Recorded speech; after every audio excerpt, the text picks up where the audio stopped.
Rajajinagar JDS ವಿಧಾನಸಭಾ ಕ್ಷೇತ್ರದ ಅಧ್ಯಕ್ಷರು ಅವರ ನೇತೃತ್ವದಲ್ಲಿ ಹಾಗೂ ಎಲ್ಲ ಪ್ರಮುಖ ನಾಯಕರುಗಳ ನೇತೃತ್ವದಲ್ಲಿ ರಾಮಮಂದಿರ ವಾರ್ಡ್ ಲೋಕಸಭಾ ಚುನಾವಣಾ ಪ್ರಚಾರವನ್ನು ಹಮ್ಮಿಕೊಳ್ಳಲಾಗಿತ್ತು. ಈ ಸಂದರ್ಭದಲ್ಲಿ ಸ್ಥಳೀಯ ಮುಖಂಡರುಗಳು, ಕಾರ್ಯಕರ್ತರು ಮತ್ತು ಬಿಜೆಪಿ ಕಾರ್ಯಕರ್ತರು ನಮ್ಮೊಡನೆ ಕೈಜೋಡಿಸಿದ್ದರು.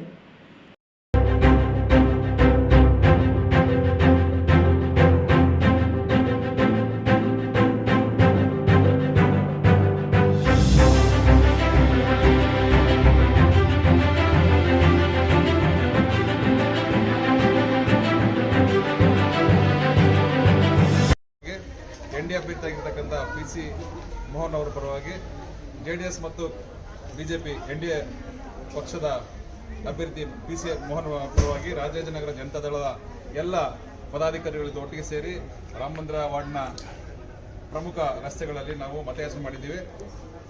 ಒಗ್ಗಟ್ಟಿನ ಪ್ರದರ್ಶನ ಎರಡೂ ಕಡೆ ಕಾರ್ಯಕರ್ತರು ಮತ್ತು ಹೆಚ್ಚಿನದಾಗಿ ನಮ್ಮ JDS ಪಕ್ಷ ವತಿಯಿಂದ ನಮ್ಮ ಕ್ಷೇತ್ರ ಅಧ್ಯಕ್ಷರಾಗಿರ್ತಕ್ಕಂಥ ಶಶಿಕುಮಾರ್ ಅವರು, ಹಿರಿಯ ನಾಯಕರಾಗಿರ್ತಕ್ಕಂಥ ಜಯಕುಮಾರ್ ಅವರು, ನಮ್ಮ ಸೀತಾಲಕ್ಷ್ಮಿ ಮೇಡಮ್ ಅವರು, ಮಂಜುಳಾ ಮೇಡಮ್ ಅವರು, ವಾಡಿ ಮೇಡಮ್ ಅವರು, ವೇಲು ಅವರು, ಹೇಮಂತ್ ಅವರು, ಕೃಷ್ಣವೇಣಿ ಮೇಡಮ್ ಅವರು, ಎಲ್ಲರೂ ಗೋಪಿ ಅವರು, ವಾರ್ಡ್ ಅಧ್ಯಕ್ಷರು ಮತ್ತು ಸಂಪೂರ್ಣವಾಗಿ ಎಲ್ಲ ಒಗ್ಗಟ್ಟಾಗಿ ನಾವು ರಾಜಾಜಿನಗರ ಜನತಾದಳದ ವತಿಯಿಂದ ಇವತ್ತು ಮತಯಾಚನೆ ಎರಡನೇ ದಿವಸ ರಾಮಮಂದಿರ ವಾರ್ಡ್ನಲ್ಲಿ ಮಾಡಿದ್ದೀವಿ. ಬಹಳ ಯಶಸ್ವಿ ಆಯಿತು. ಅದೇ ರೀತಿ ಈ ನಾಳೆ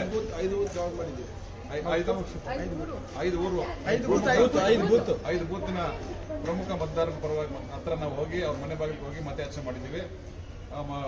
ಮೋದಿಯವರ ಆಸೆ ಮತ್ತು ದೇವೇಗೌಡರ ಒಂದು ಕಾರ್ಯಕ್ರಮ ಮತ್ತು ಕುಮಾರಸ್ವಾಮಿ ಅವರ ಕಾರ್ಯಕ್ರಮ ಕೊಡುಗೆ ಅನ್ನೋದ್ರ ಬಗ್ಗೆ ಜನಕ್ಕೆ ಅರಿವು ಮೂಡಿಸಿ ಮತಯಾಚನೆ ಮಾಡಬೇಕಂತ ಜನರಲ್ಲಿ ಮನವಿ ಮಾಡಿದ್ದೇವೆ.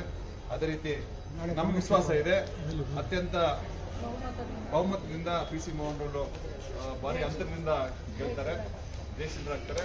ಅದೇ ರೀತಿ ನಾಳಿನ ಕಾರ್ಯಕ್ರಮ ನಾವೆಲ್ಲ ಕಾಮಾಕ್ಷಿ ವಾರ್ಡ್ನಲ್ಲಿ ಮಾಡ್ತಾ ಇದ್ದೀವಿ. ಬಹಳ ಹುಮ್ಮಸ್ಸಿನಿಂದ ಸಾರ್ವಜನಿಕರು, ಎಲ್ಲ ಅಭಿಮಾನಿಗಳು ಮತ್ತು ಪಕ್ಷ ಕಾರ್ಯಕರ್ತರು ಬಂದು ಮತಯಾಚನೆ ಮಾಡ್ತಾ ಇದ್ದಾರೆ. ಎಲ್ರಿಗೂ ಮತ್ತೊಮ್ಮೆ ನಾವು ಅಭಿನಂದನೆ ಸಲ್ಲಿಸ್ತಾ ಶುಭ ಕೊಡ್ತಾ ಇದ್ದೀವಿ. JDS ಪಕ್ಷಕ್ಕೆ, ದೇವೇಗೌಡರಿಗೆ, ಕುಮಾರಸ್ವಾಮಿಗೆ, ಮೋದಿ ಅವರಿಗೆ.